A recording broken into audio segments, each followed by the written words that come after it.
you tell us was something important that kind of stuck with you from film school? A lot of things from film school. I mean, I think the thing that was most important for me is it was a place to experiment and play around and fail and find my voice as a writer in a safe way.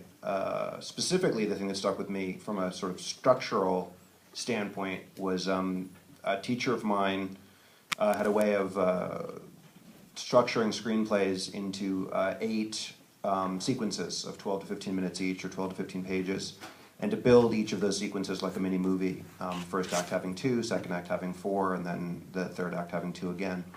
And that's the way I still write, conceive anything that I work on. Talk about that a little more for a second. I've always admired the mini movie sequence kind of concept in which they all fold into a larger story, but they are their own complete, separate, smaller stories. And I think there's something really organic about that that works. Well, I mean, I think for me, there's something that just makes the act or process of writing less daunting, because it's like I'm not looking at a blank page that's one of 120 blank pages. It feels like it's one of 12 blank pages, and then I get done with that sequence and I have another 12 to 15 pages to write, and it all just makes it a little less miserable.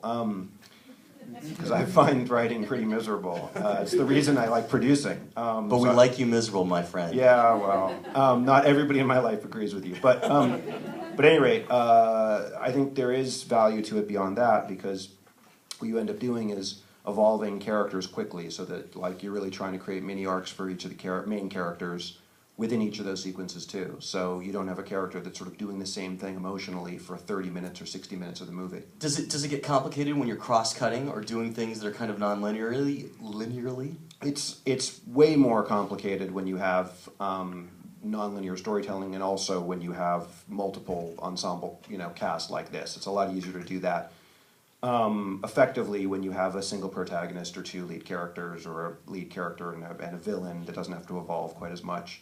These movies are a nightmare because you're trying, ultimately, even the biggest characters like Charles and Eric and Raven have maybe 20, 25 pages of dedicated character scenes each. So you're having to tell their entire emotional story in the span of 20, 25 minutes for Jennifer Lawrence or Michael Fassbender or McAvoy, these people that are used to having an entire movie to explore and evolve their character. So yeah, it gets harder. It just is little smaller bites. Mr. and Mrs. Smith was a huge leap for you, and it really kind of set your career in motion. And I'm just curious, kind of as you were emerging from film school, on that, technically your second film, because XXX, State of the Union, was filming and came out right before it.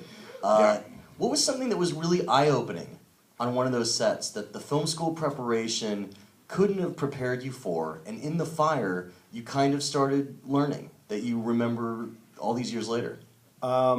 So many lessons from XXX State of the Union. I wasn't really on the side of that. But on Smith's, that was like my second film school, that movie.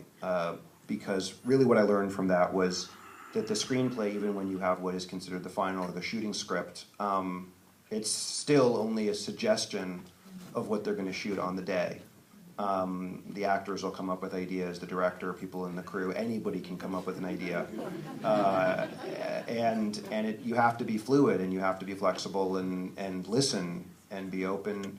Sort of, you have to know what's sacred inside of each scene, or on a given day, a couple scenes, and then be open to all the other stuff changing and getting better. And on Smith specifically, Doug Liman, the director with whom I've worked since and is a close friend, Doug has a very sort of collaborative workshop process where he shows up on set and basically turns the script upside down and inside out, and what if he says yes instead of no, and what if you flip their dialogue, and what if it's upstairs. He likes to kick the tires a lot. He likes to shoot out the tires and make it roll without tires. Yeah, I think it can. Do you think that's a good lesson? Would you suggest that? I know you've collaborated with them before, and you still will, but now that you're an executive producer on movies like this. I think every filmmaker has a different process, and that's the process so it's just that's unique necessary for Doug. Yeah, I think what's useful is being open and listening, and really collaborating with your actors, and that's what I do in every movie. And some actors are better than others at improvising. Some actors are better at understanding story or character. Some are great at creating moments, but they have no sense of how that moment fits into the scene or the larger movie. So learning actors' voices, strengths, weaknesses through the process of, like, you know, not feeling... I mean, I always think of it like a suit. Like, the best suits are the ones that are tailored to that person's body, not off the rack. And a script is kind of off the rack, and then the actor starts to inhabit it, and you have to tailor it to that person's voice. I order most of my clothes through the internet, so I never get to try That them on. works too. Yeah. Well, so look, this movie, X-Men Apocalypse. Congratulations! It made $80 million domestic, 185 worldwide for $265.9 million cum. So What do I win? Congrats for that. You win that. You said it like it was like a sweepstakes. No, but it's great because like it's resonated, and this is a film business as well as the artistry. Yeah. And I just want to talk about that for a second, because you're also, you know, you brought Deadpool across the finish line, and I could geek out a long time on that, but we're not going to.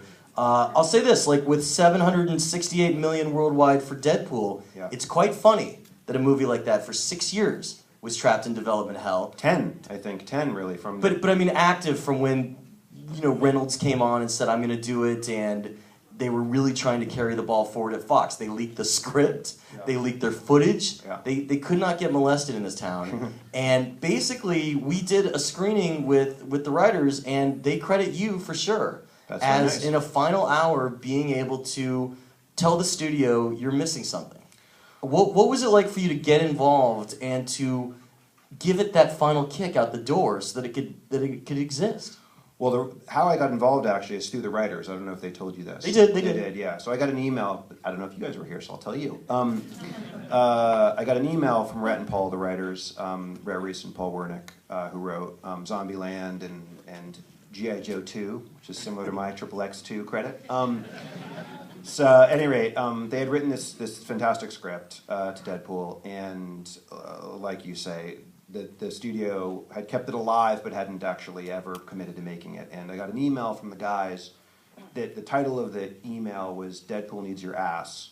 And inside the email, they continued the word ass into assistance.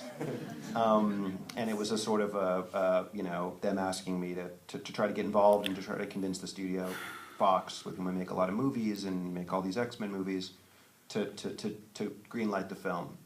And that's what I want to know what it took.